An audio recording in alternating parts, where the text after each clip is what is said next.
Apa, mən qılalayman. Tərcüm qılğıcı Dilşat Məmməd. Tətil boldu.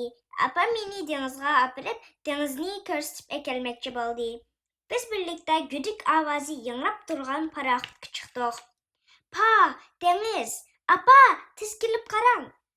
Deniz sahilde biz bitmeyen egiz ösken kaydu daraxları bizni kızın kütüp aldı.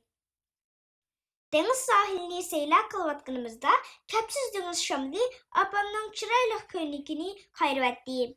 Kırağıqta turup kum oynavatkanımızda şamalga əgişip kelgen deniz dolkunları küçük tapınımını söyüp öttü.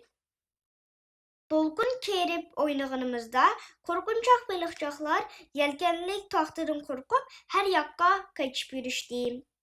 Deniz yakısıga barğınımızda bir top kıskuşpaklar çoğun kıskuşlarını oynatıp bizge salam verdi. Mening bu ketim deniz sahiliga kelişim oynaş üçünla emas idi.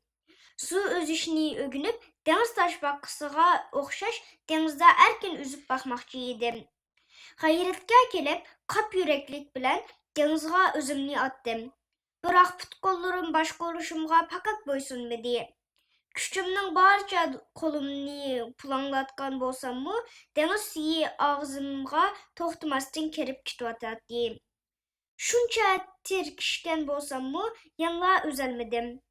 Apa menga tasalli berib, "Jerry, sen tek kichik, su uzishni cho'ng bo'lganda o'rgansang bo'ldi", dedi. Mening bo'ldi qilg'im keldi. Apam su uzish ko'lchikida pakchilab su uzishni o'rgatgan edi. Biroq nima uchun dengizda su uzish uningga o'xshamaydigandir? Men atrofimdagi kichik do'stlarning dengiz to'lqinlariga ergishib, erkin ozoda o'ynayotganligini ko'rib, mastligim keldi.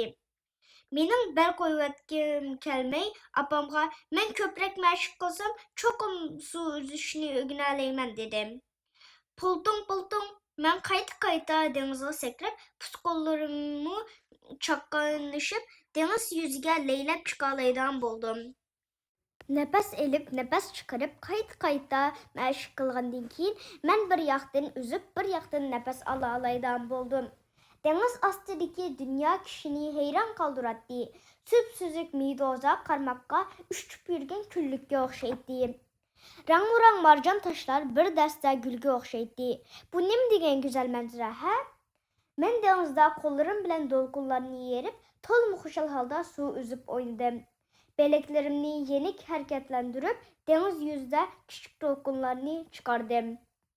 Mən xoşallıqımdan su yüzüge etilip çıkıp, deniz kızıqıda bana qarab turgan apamga qarab, "Apa, mən su üzələydən buldum", dedim.